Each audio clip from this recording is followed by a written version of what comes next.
Hello everyone, welcome to our channel Educationify. তোমরা নিশ্চয়ই G20 সামিটের ওপর যে দুটো ভিডিও অলরেডি দেখে ফেলেছো। আজকে লাস্ট ভিডিও হতে চলেছে এবং পার্ট 3 ভিডিওতে কিন্তু তোমরা আর যে তথ্যগুলো পাওয়ার বাকি রয়েছে G20-র ওপরে সেগুলো তোমরা এই ভিডিওতেই কিন্তু পেয়ে যাবে। তাই অবশ্যই বলবো স্কিপ করো না, ভিডিওটা ফলো করো, নোট ডাউন করো। আশা করি সমস্ত কম্পিটিটিভ এক্সামের জন্য এটা তোমাদের কাছে কিন্তু খুব একটা ভালো ভিডিও হতে চলেছে। 3টে ভিডিও তোমরা যদি সম্পূর্ণভাবে দেখে নাও এবং সেগুলো যদি চর্চা করো তাহলে G20 নিয়ে আর কোনো প্রশ্ন কিন্তু তোমাদের মনে বাকি থাকবে না। তাহলে চলো ভিডিওটা শুরু করে ফেলি। আমরা আগের ভিডিওগুলোতে জেনেছি যে এই বছর মানে 2023-এ G20 সম্মেলনে কোন কোন দেশ অংশগ্রহণ করেছে এবং G20 মানে কি, কবে অনুষ্ঠিত হয়েছে, কোথায় অনুষ্ঠিত হয়েছে সবটা। কিন্তু এখন যে চিত্রটা আমরা দেখতে পাচ্ছি নটরাজ মূর্তি, এটা কিন্তু G20 সামিট 2023-র কিন্তু একটা গুরুত্বপূর্ণ সিম্বল। এই নটরাজ মূর্তি যে আমরা দেখতে পাচ্ছি, এই নটরাজ মূর্তি কিন্তু 18 টন থেকে 19 টন অষ্টধাতু দিয়ে তৈরি হয়েছে। আর এই অষ্টধাতুর মধ্যে কি কি রয়েছে জানো? Copper, zinc, lead, tin, silver, mercury এবং আয়রন। তাহলে এই অষ্টধাতুর মূর্তিটা কত উঁচু হতে পারে? 28 ফিট উঁচু ভারত মণ্ডপমের সামনে থাকা এই নটরাজ মূর্তিটি।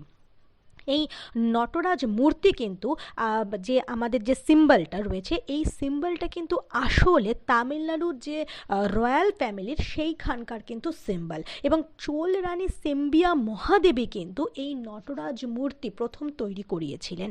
এই নটরাজ মূর্তি কিন্তু ভারত মণ্ডপমের সামনে ছিল এবং যখন প্রবেশ করতে হচ্ছিল এই নটরাজ মূর্তিকে দেখেই কিন্তু প্রবেশ করতে হচ্ছিল। এই যে ভারত মণ্ডপম, যেখানে আলোচনার বিষয় হয়েছে এবং এই G20 সুন্দরভাবে আমাদের ইন্ডিয়া হোস্ট করেছে, সেই ভারত মণ্ডপম এই শব্দটা কোথা থেকে এসছে? এই শব্দটা মূলত অনুভব মণ্ডপ এই শব্দ থেকে অনুপ্রাণিত হয়েছে। এবং এই যে ভারত মণ্ডপম তোমরা দেখতে পাচ্ছ, এই ভারত মণ্ডপম কিন্তু দেখতে আসলে কিন্তু তোমরা ওপর থেকে যদি আমরা দেখতে পাই তাহলে শঙ্খের মতো।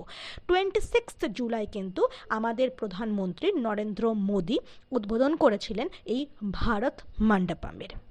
এই ভারত মণ্ডপমের কনস্ট্রাকশনের দায়িত্ব পেয়েছিল অ্যাগ্রো অ্যাসোসিয়েটস। আর 2016-তে এই দায়িত্ব পাওয়ার পর 2017 থেকে কিন্তু ভারত মণ্ডপম তৈরি করা শুরু করে তারা।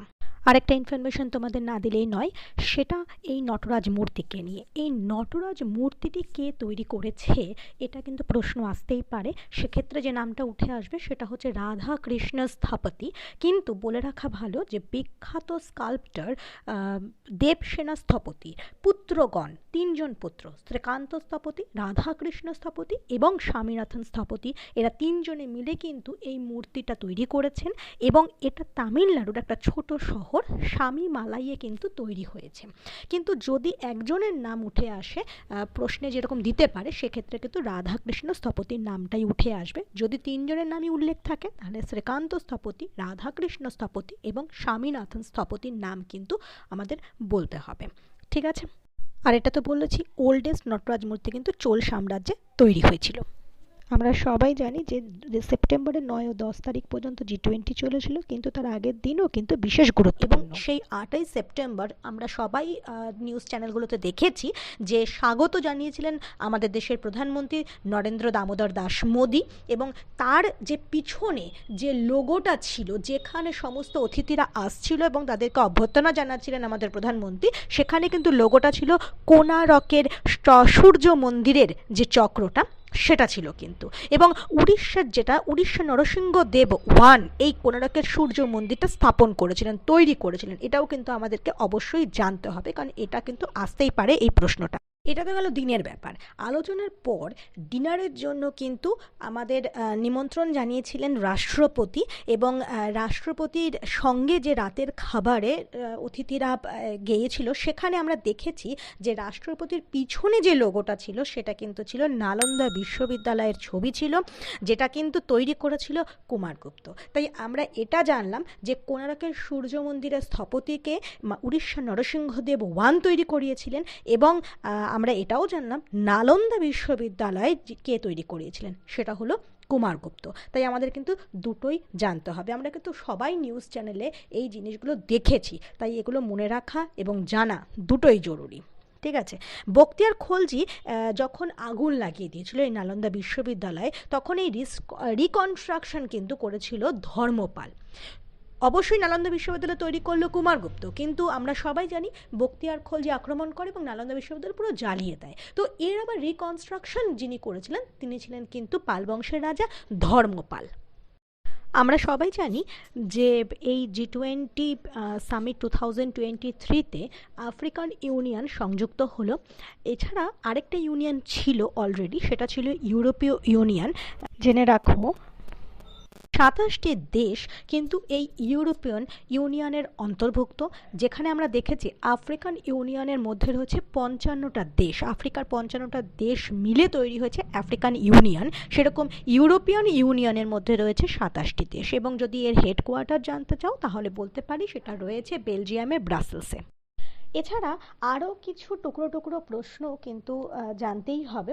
যেমন এই যে G20 সামিটটা হলো, এই G20 সামিট দিল্লিতে অনুষ্ঠিত হলো ঠিকই, কিন্তু এর আগে অন্তত 200র বেশি মিটিং হয়েছে, এবং আমাদের ভারতবর্ষের 60খানা শহরে 200র বেশি মিটিং কিন্তু এই সামিটটাতে ঠিকমতো হতে পারে তার জন্য কিন্তু মিটিং হয়েছে।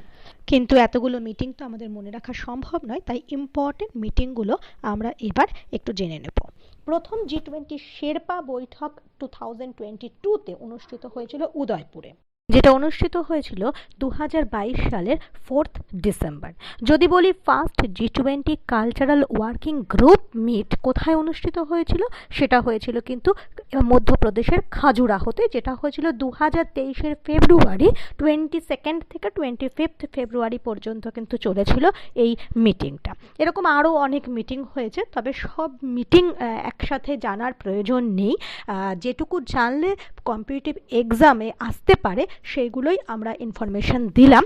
আশা করি তোমরা অবশ্যই নোট ডাউন করেছো প্রয়োজনীয় জিনিসগুলো, কিন্তু ভিডিওটা ফলো করো এবং চ্যানেলটিকে কিন্তু লাইক, শেয়ার, সাবস্ক্রাইব করতে একদম ভুলো না, এবং নোটিফিকেশন বেলটা যদি তোমরা অন করে রাখো তাহলে তোমাদের সমস্ত পরীক্ষার রিলেটেড যে ভিডিওগুলো আমরা তৈরি করব সেই ভিডিওগুলোর নোটিফিকেশান কিন্তু তোমরা সবার আগে পাবে, এবং ভিডিওগুলো ফলো করলে আমরা বলতে পারি তোমাদের পরীক্ষা অবশ্যই ভালো হবে।